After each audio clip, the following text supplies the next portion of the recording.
Hello friend, उम्मीद करता हूँ कि आप लोग सब ठीक होंगे। आज हम लोग पढ़ेंगे यूक्लिड विभाजन एल्गोरिथम, जिसको हम लोग प्रमेयिका भी बोलते हैं। ठीक है, तो सबसे पहले इसके कथा एल्गोरिथम है प्रमेयिका। तो एल्गोरिथम का सबसे पहले पढ़ेंगे हम लोग। एल्गोरिथम एक विशेष प्रकार की समस्या को हल करने की क्रमबद्ध प्रक्रिया को ही एल्गोरिथम कहते हैं। ठीक है, ठीक है। अगला नेक्स्ट पॉइंट इसमें प्रमेयिका।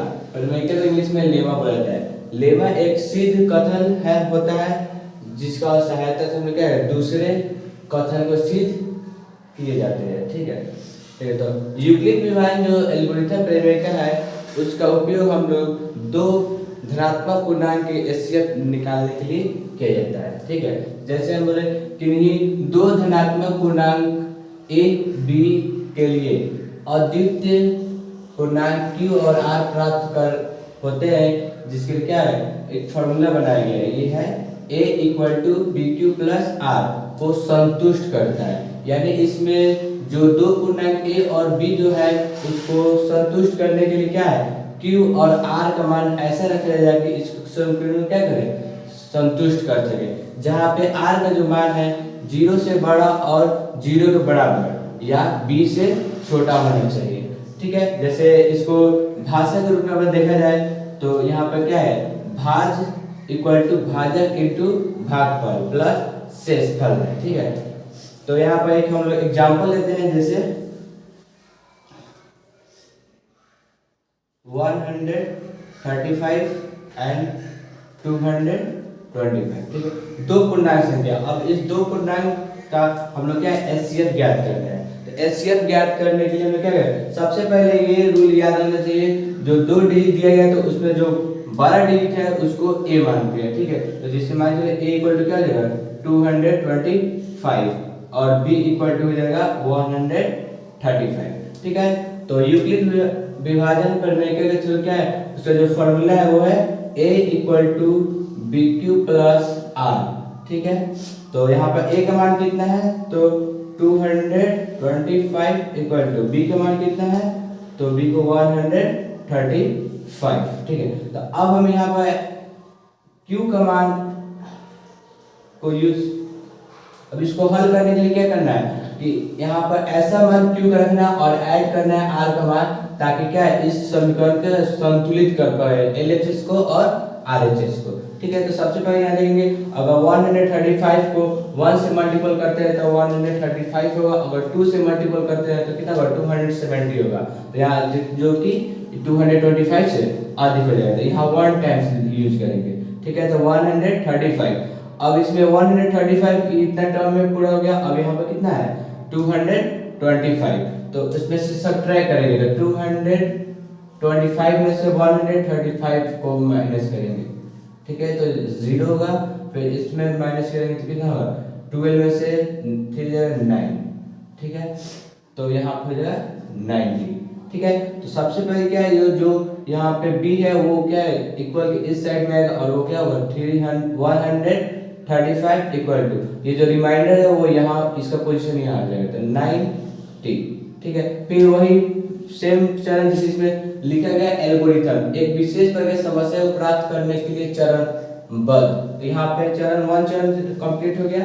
ठीक है, इसमें r का वैल्यू क्या है r नॉट इक्वल टू 0। ठीक है, तो फिर यहाँ पर क्या करेंगे मल्टीपल करेंगे तो 90 का टेबल 1 टाइम पढ़ेंगे तो 90 को 2 टाइम करेंगे तो 180 होगा, तो 1 टाइम पढ़ेंगे। ठीक है, तो उसमें क्या इसका 90 हो जाएगा और ये 135 तो कितना ज्यादा है तो ये है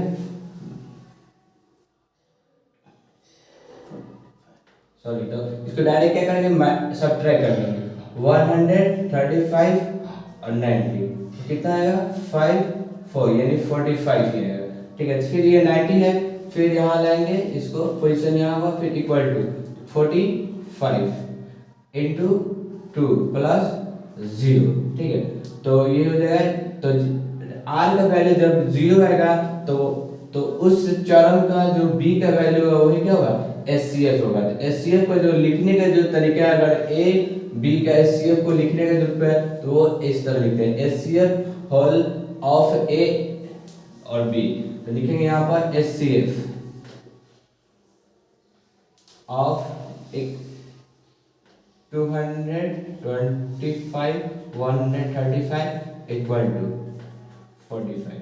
ठीक है, तो इस तरह क्या है, किसी भी दो धनात्मक पूर्णांक एचसीएफ जो निकालते हैं तो यही एल्गोरिथम का प्रयोग कर इस तरह हम लोग सॉल्व करेंगे। ठीक है, नेक्स्ट अब हम लोग नेक्स्ट क्वेश्चन देखेंगे। ठीक है, तो यहाँ पे एचसीएफ निकालना है 130 का 169 का। ठीक है, तो सबसे पहले क्या है, जो इस दोनों धनात्मक पूर्णांक में जो बड़ा है उसको हम लोग ए मानते हैं। तो ए इक्वल टू कितना जगह 169 और बी इक्वल टू जगह 130।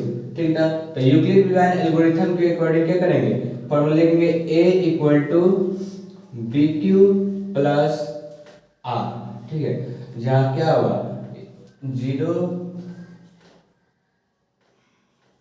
आर का जो मान है हमें से क्या है बी से छोटा रहना चाहिए। ठीक है, तो ए का वैल्यू क्या होगा 169 इक्वल टू बी का वैल्यू 130 इंटू। ठीक है, तो यहाँ पर 130 वन टाइम मल्टीपल करेंगे तो कितना होगा 130 आएगा और 2 बार मल्टीपल करेंगे 260 होगा, जो इससे काफी अधिक हो जाएगा। तो यहाँ पर क्या लिखेंगे 1 टाइम। ठीक है, तो 130 इसमें आप कितना ऐड करेंगे 169 की जगह, तो यहाँ पे 39 ऐड करेंगे तो क्या हो जाएगा 169 होगा। ठीक है, जहाँ पर क्या आर का जो वैल्यू है 0 के बराबर नहीं होगा।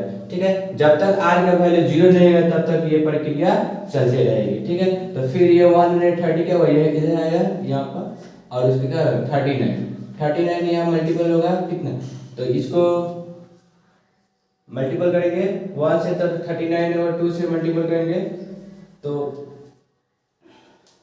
78 होगा। ठीक है, तो 3 से मल्टीपल करेंगे तो 3 से मल्टीपल करेंगे कितना होगा 170। ठीक है, कितना होगा सॉरी 3 से मल्टीपल तो 117 होगा, तो 170 से तो यहाँ पे कितना ऐड करेंगे तो 130 होगा, तो यहाँ पे 30 ऐड करेंगे। ठीक है, तो यहाँ पर क्या करें फिर होगा 39 यहाँ आएगा और ऊपर क्या होगा 30 इंटू 3 इक्वल टू 0। यहाँ पर r इक्वल नॉट इंटू 0, यहाँ पर क्या है r इक्वल टू 0। तो जब r का वैल्यू 0 हो जाएगा तो उसमें उस टर्म का जो b का वैल्यू होगा वही क्या होगा एचसीएफ कहा जाएगा। तो कितना हो जाएगा एचसीएफ ऑफ 169 130 क्या हो जाएगा, तो एचसीएफ हो जाएगा 30 आंसर। ठीक है, उम्मीद करता हूँ कि वीडियो आप लोगों को अच्छी लगी होगी। ठीक है।